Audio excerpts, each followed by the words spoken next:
Thank you for joining Wars of the Roses as we continue with Part 6, Ceremonies of Initiation, Book 11 Freemasonry, from Secret Societies of All Ages, Volume 2 by Charles William Heckethorn. 6. Ceremonies of Initiation, the Apprentice, Fellowcraft and Master Mason, 399. Ceremonies of Initiation, the Apprentice.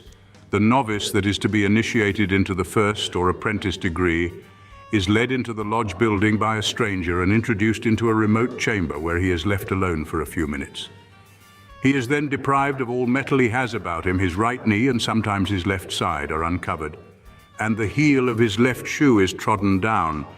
These ceremonies are supposed by some writers on the craft to be of Jesuitical origin. The deprivation of metals is to typify the vow of poverty. The baring of the breast and knee is intended to prevent the admission of women, and the treading down the heel of the shoe to remind the candidate that Ignatius de Loyola, who had a bad foot, thus began his pilgrimage. His eyes are bandaged and he is led into the closet of reflection, where he is told to stay without taking off the bandage until he hears 3 knocks. At the signal, on uncovering his eyes, he beholds on the walls, hung with black, inscriptions like the following: "If idle curiosity draw thee hither, depart. If thou be afraid of being enlightened concerning thy errors, it profits thee not to stay here. If thou value human distinctions, go hence, here they are not known." After a deal of palaver between the brother who introduces the novice and the master, the candidate, having his eyes again bandaged and a cord passed round his neck, is introduced into the middle of the brethren, his guide pointing a naked sword to his breast. He is then questioned as to his object in coming hither, and on answering that he comes to be initiated into the secrets of Masonry, he is led out of the lodge and back again to confuse him. A large square frame covered with paper, such as circus riders use, is then brought forward and held by 2 brethren. The guide then asks the master, "What shall we do with the profane?" To which the master replies, "Shut him up in the cave." 2 brethren seize the postulant and throw him through the paper screen into the arms of 2 other brethren who stand ready to receive him. The folding doors, hitherto left open, are then shut with great noise, and by means of an iron ring and bar, the closing with massive locks is imitated, so that the candidate fancies himself shut up in a dungeon. Some time then elapses in sepulchral silence. All at once, the master strikes a smart blow and orders the candidate to be placed beside the junior warden and to be made to kneel. The master then addresses several questions to him and instructs him on his duties towards the order. The candidate is then offered a beverage with the intimation that if any treason lurks in his heart, the drink will turn to poison. The cup containing it has 2 compartments, the one holding sweet, the other bitter water. The candidate is then taught to say, "I bind myself to the strict and rigorous observance of the duties prescribed to Freemasons, and if ever I violate my oath," here his guide puts the sweet water to his lips, and having drunk some, the candidate continues, "I consent that the sweetness of this drink be turned into bitterness, and that its salutary effect become for me that of a subtle poison." The candidate is then made to drink of the bitter water, whereupon the master exclaims, "What do I see? What means the sudden alteration of your features? Perhaps your conscience belies your words. Has the sweet drink already turned bitter? Away with the profane. This oath is only a test. The true one comes after." The candidate persisting nevertheless in his determination, he is led 3 times round the lodge. Then he is dragged over broken chairs, stools, and blocks of wood. This trial over, he is told to mount the endless stairs, and having, as he supposes, attained a great height, to cast himself down when he only falls a few feet. This trial is accompanied by great noise, the brethren striking on the attributes of the order they carry in their hands, and uttering all kinds of dismal shouts. As a further trial, he is then passed through fire, rendered harmless by well-known conjuring tricks. His arm is slightly pricked, and a gurgling noise being produced by one of the brethren, the candidate fancies that he is losing much blood. Finally, he takes the oath, the brethren standing around him with drawn swords. The candidate is then led between the 2 pillars, and the brethren place their swords against his breast. The master of the ceremonies loosens the bandage without taking it off. Another brother holds before him a lamp that sheds a brilliant light. The master resumes, "Brother Senior Warden, deem you the candidate worthy of forming part of our society? Yes. What do you ask for him? Light. Then let there be light. The master gives 3 blows with the mallet, and at the third the bandage is taken off, and the candidate beholds the light, which is to symbolize that which is to fill his understanding. The brethren drop their swords, and the candidate is led to the altar where he kneels, whilst the master says, "In the name of the grand architect of the universe, and by virtue of the powers vested in me, I create and constitute the Masonic apprentice and member of this lodge." Then, striking 3 blows with his mallet on the blade of the sword, he raises the new brother, girds him with the apron of white lamb skin, gives him a pair of white gloves to be worn in the lodge, and another to be given to the lady he esteems most, a symbolical gift which need not be further explained. He is then again led between the 2 pillars and received by the brethren as one of them. Such is the proceeding the apprentice has to go through. A few more details may be added. One question put to him is, "Have you seen your master today?" "Yes." "How was he clothed?" "In a yellow jacket and blue pair of breeches." The explanation is the master is the compasses, the yellow jacket is the brass body, and the blue breeches are the steel points. He is also asked, "How old are you?" "Under 7. This answer implies that he has not passed to the Fellowcraft's degree, 7 years being the term of an apprenticeship in Freemasonry, as it is in other trades. The password is Boaz, the sign holding the hand horizontally, with the thumb turned up towards the right ear, to remind the apprentice of his oath, on taking which he promises, "These several points, keeping the secrets of the order, I solemnly swear to observe without evasion, equivocation, or mental reservation, under no less a penalty on the violation of any of them, than to have my throat cut across, my tongue torn out by the root, and my body buried in the sand of the sea." The grip is given by a distinct pressure of the right hand thumb on the first joint from the wrist of the right hand forefinger, grasping the finger with the hand. 400. Ceremonies of Initiation, the Fellowcraft. The second degree of symbolic Freemasonry is that of Fellowcraft.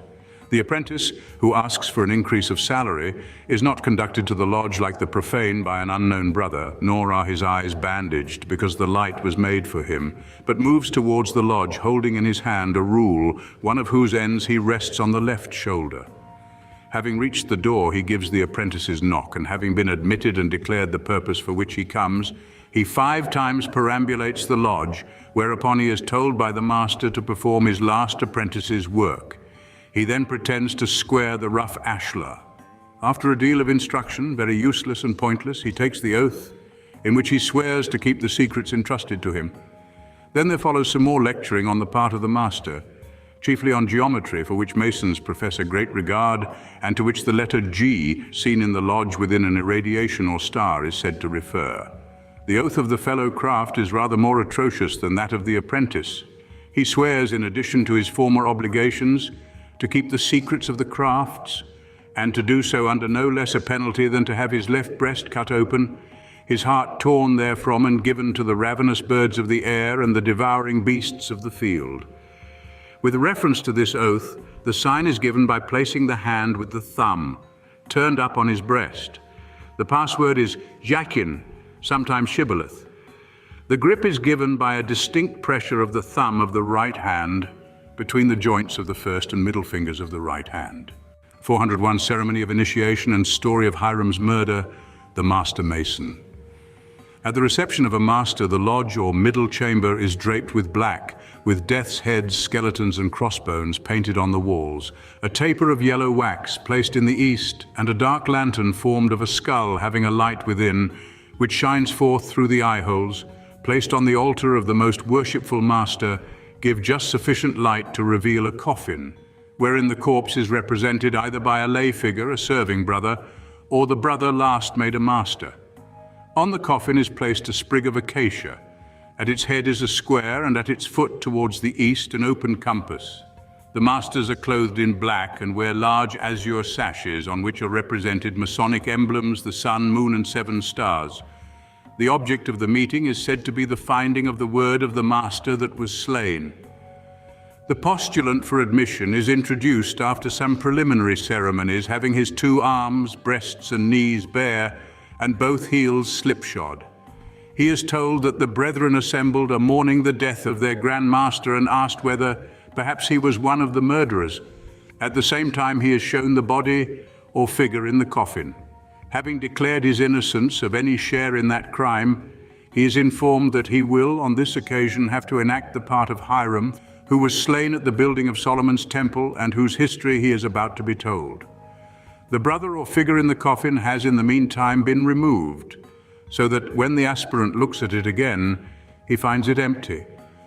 The story of the murder of Hiram is then related, but the deed is not, as in the legend of the temple, attributed to Solomon's jealousy, but simply to Hiram's refusal to communicate the master's word to 3 fellow crafts. The various incidents of the story are scenically enacted on the postulant. Hiram, the master continues, having entered the temple at noon, the 3 assassins placed themselves at the east, west, and south doors, and Hiram, refusing to reveal the word, he who stood at the east door cut Hiram across the throat with a 24-inch gauge.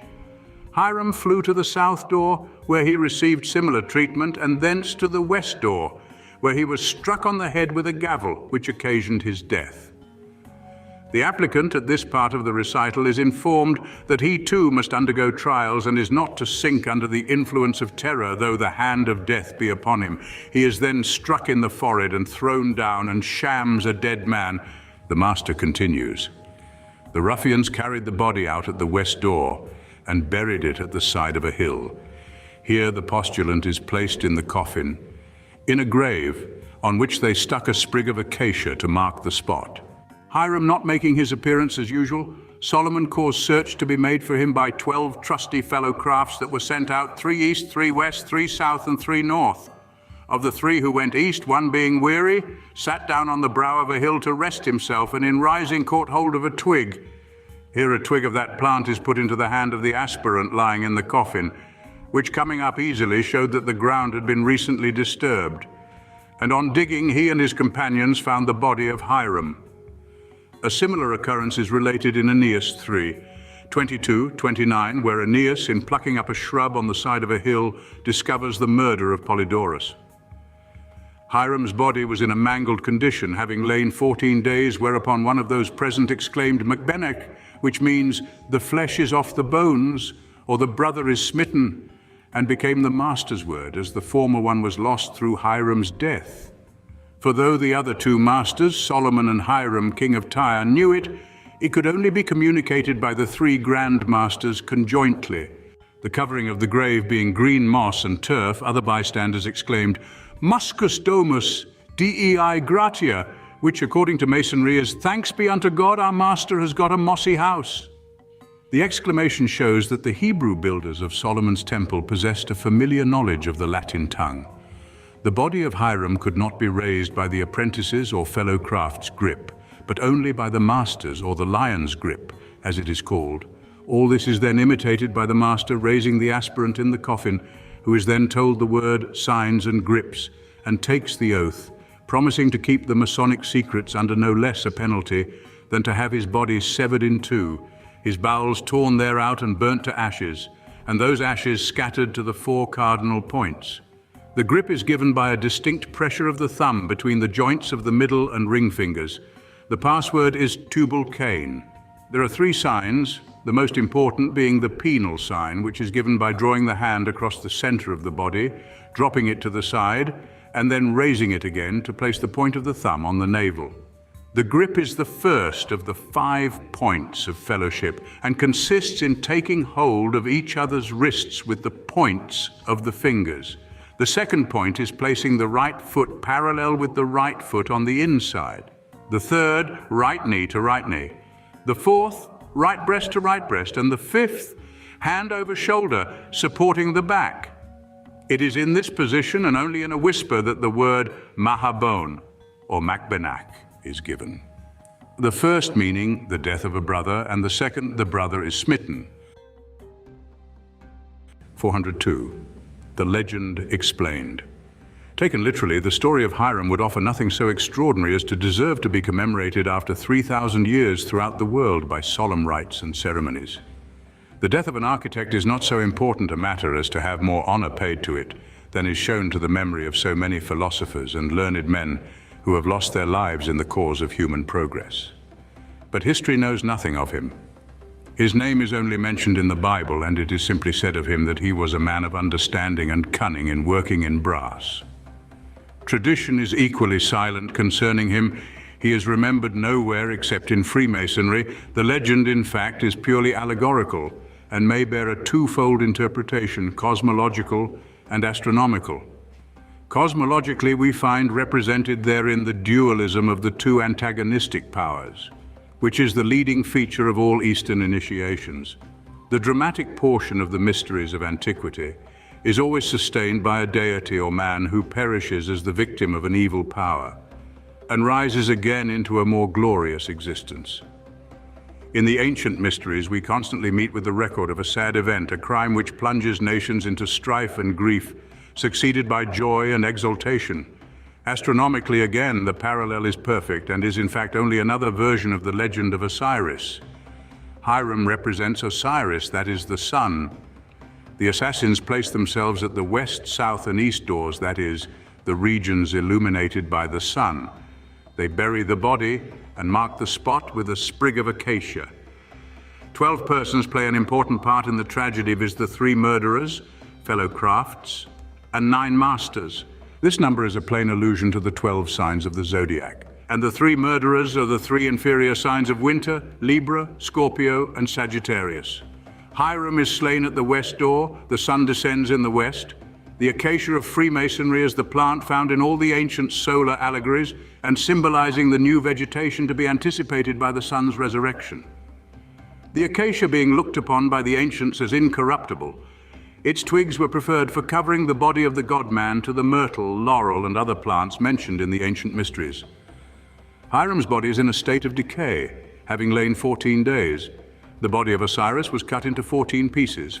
But according to other statements, the body was found on the 7th day. This would allude to the resurrection of the sun, which actually takes place in the 7th month after his passage through the inferior signs, that passage which is called his descent into hell. Hiram can only be raised by the lion's grip.